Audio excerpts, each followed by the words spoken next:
In today's lecture, we'll study the dynamic CMOS design. What exactly is a dynamic CMOS and how it is different from static CMOS? What are its various advantages? What are its various disadvantages? That is something that we'll come to know by the end of this lecture. Now, look at this diagram. Let's first have a look at the static CMOS design. If you remember, what do we have in a CMOS design? We have a pull-up network which is made up of PMOS. We have a pull-down network which is made up of NMOS. Okay, input is given to both the networks together and output is achieved here. Okay, this is what your static CMOS design looks like. This is what we have done till now. Now today we'll have to do a different version of CMOS which is called as the dynamic CMOS design. In dynamic CMOS design, we just have the pull down network which is made up of NMOS. Okay, then we have one PMOS and one NMOS. Just one PMOS and one NMOS. Okay, and to these we feed our clock signal. Okay, the input it is given only to the pull down network and output it is achieved here. Okay, just have a look at the circuit. We have the pull down network to which the input is given, then we have one PMOS above it and one NMOS below it, and both of them they are fed with a clock signal and output it is obtained here in between the PMOS and the rest of the circuit. Now, first of all, what are the preliminary advantages that we can, obtain from the circuit? First of all, the total number of PMOS is only 1 and the total number of NMOS is K plus 1. Okay. In static, what do we have? We have the K PMOS, K number of PMOS and K number of NMOS. जितने PMOS for example यहाँ पर है K, उतने ही NMOS यहाँ पर है again K. Fine. लेकिन dynamic CMOS design में क्या होता है? यू हैव के NMOS and plus one NMOS, लेकिन आपका PMOS जो है इट इज़ ओनली वन. सो क्या है पहली एडवांटेजेस? जो पहली एडवांटेजेस है जो पहली एडवांटेज है it is that the number of PMOS devices that this dynamic logic design uses it is less, it is only one as compared to the static design. तो how is it helpful? Because आपको पता है कि PMOS इसका beta N जो है it is less. Why is it less? Because इसका जो म्यू एन है, म्यू पी जो है, sorry, mu P it is less than mu n. So PMOS it is slow, okay, as compared to NMOS. So when we are reducing the number of P devices, we are increasing the speed of the circuit. Okay, we are increasing the switching characteristics of the circuit in speed. And PMOS technology it is difficult to fabricate. जब हम fabrication करते हैं तो PMOS की जो technology होती है जिससे हम लोग PMOS achieve करते हैं it is difficult. Okay, so the PMOS fabrication it is completely avoided. Okay, it is not completely avoided, but it is very less amount of it is used. Okay, and the capacitive loading also it is less, because जब आपकी number of devices he decrease हो रहे हैं overall में, तो the gate source capacitance, the gate drain capacitance it is reducing, and as such the capacitive loading it decreases. Now the dynamic CMOS it functions in two modes. One is the pre-charge mode and second is the evaluation mode. Pre-charge mode में हम क्या करते हैं? जो हमने CL लगाया है we charge the load capacitance. We don't evaluate our output. इसमें हम लोग आउटपुट नहीं देखते. हमारा सिर्फ जो मेन एम होता है वो क्या होता है कि हम अपने कैपेसिटर को, जो हमारा लोड पे हमने जो कैपेसिटर लगाया है CL, उसको हम लोग क्या करें? चार्ज करें. To obtain the output is not our motive in this pre-charging mode. Okay, but जो हमारा इवैल्यूएशन मोड होता है, इवैल्यूएशन मोड में हम लोग क्या करते हैं? इसमें हमें अपना आउटपुट जो है वो हम कैलकुलेट करते हैं या फिर हम वो इवैल्यूएट करते हैं. ओके, पहले हम लोग कैपेसिटर को चार्ज करते हैं, उसके बाद हम लोग अपना आउटपुट देखते हैं. सो आउटपुट अगर आपको ऑब्टेन करना होगा तो सबसे पहले आपको क्या करना है? You have to charge the capacitor. Fine. So these are the two modes in which this dynamic CMOS it works. Here we have the timing diagram. We have the clock signal over here, then we have the input which is given. हमने 2 units of plus 5 volt दिए हैं और फिर 2 units of 0 volt दिया हुआ है, and we want to see what our output it looks like. Okay, तो देखते हैं पहला टाइम यूनिट क्या है. Take the first time unit. आपका क्लॉक क्या है, फर्स्ट टाइम यूनिट आपका ये है. ओके, आपका क्लॉक क्या है 0, आपका इनपुट क्या है 1. 0 is your clock, input is 1. And circuit how does it behave, हम देखते हैं 0 और 1 देने से क्या होगा. Let's go to the circuit.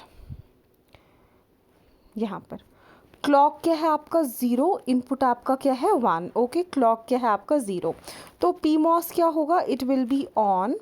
Pull down network will also be on, and here this NMOS it will be off. Okay, तो क्या होगा, आपका VDD किसके साथ हो जाएगा, शॉर्ट आउटपुट के साथ, और आपका CL it will charge to VDD. अब ये कैपेसिटर होता डिस्चार्ज टू ग्राउंड, बट यहाँ पर आपका क्या है circuit, it is an open circuit.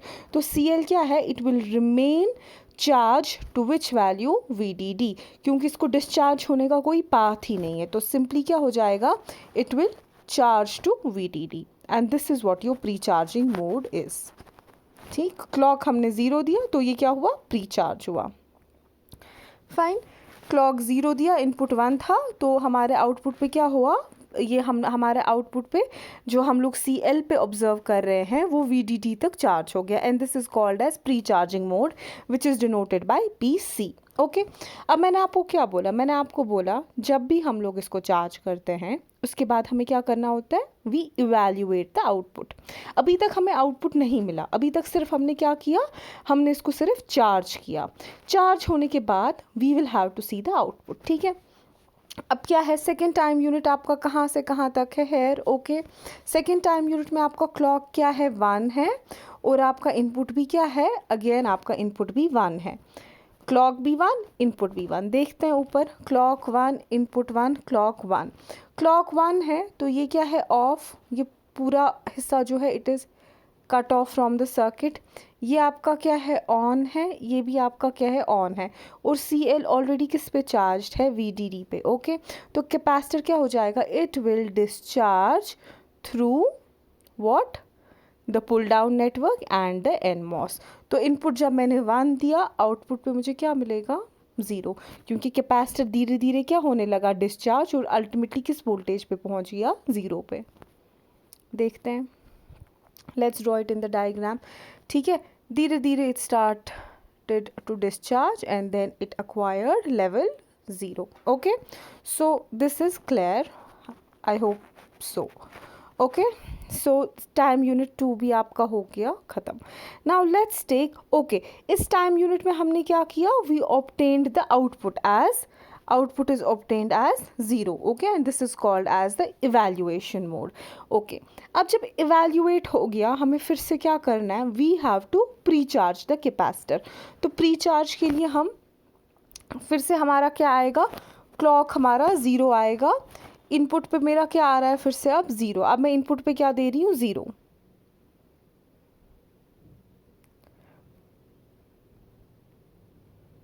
Okay,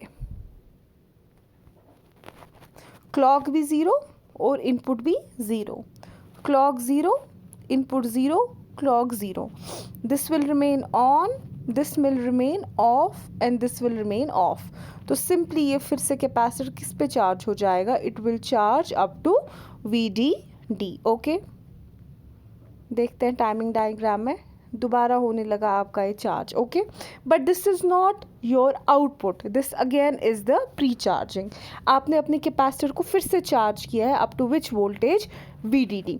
after this we have to evaluate. अब हम क्या देंगे, इवैल्यूएट हम लोग कब करेंगे, हमने दिया क्लॉक पे हमने 1 दिया, इनपुट हम लोग अब 0 दे रहे हैं. ओके, ठीक है, देखते हैं क्या होगा, क्लॉक पे 1, input 0. Let's go back to this. Clock पे हमने 1 दिया, इनपुट 0, क्लॉक पे 1. तो this is of, this is also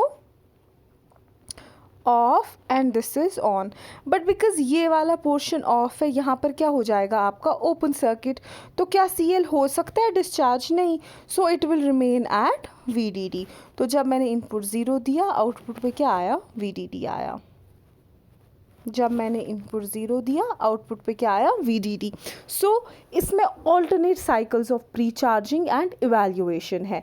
जब हमें प्री चार्ज करना होता है तब हम क्लॉक सिग्नल क्या देते हैं? 0, और जब मेरे को इवैल्यूएट करना होता है तब मैं क्लॉक सिग्नल क्या देती हूँ? 1। तो depending upon whether the clock is 0 और whether the clock is 1, your dynamic CMOS design, it will either be in pre-charging mode or it will be in evaluation mode. Okay, this is how your dynamic CMOS logic design works like. Okay,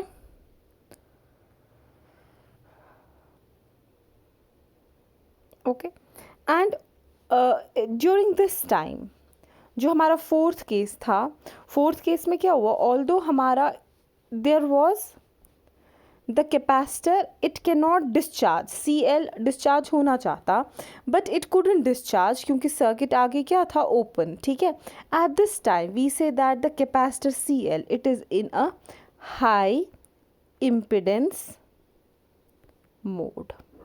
Okay, so CL it is in a high impedance mode, that is why it was not able to discharge to ground value. Okay, then what are the disadvantages? The high impedance mode it is more affected by noise, तो इसमें आपके noise के effects बहुत ज़्यादा होते हैं। जब भी हमें कुछ इवैल्यूएट करना होता है आउटपुट, तो पहले हमें क्या करना पड़ता है? प्री चार्ज करना पड़ता है, तो बार बार जो हमें प्री चार्जिंग करनी पड़ती है in order to get an output, that is a disadvantage. And there is an issue which is called as the cascading issue which is present in this dynamic CMOS logic design. Okay, and the advantages, some other advantages are that the maximum output जो हमें high level का मिलता है it is VDD, so the output swing it is maximum. The circuit size is small क्योंकि number of transistors इसमें कम है, and there is less capacitive loading क्योंकि जब आपके devices का number कम हो गया है तो gate source gate drain voltages जो है the gate source and gate drain capacitances जो है they have decreased. Okay, और उसकी वजह से जो capacitive loading हो जाती है on the input side of the device it reduces. Okay, so in the next lecture we will study this cascading issues that are present in dynamic CMOS and how do we remove them.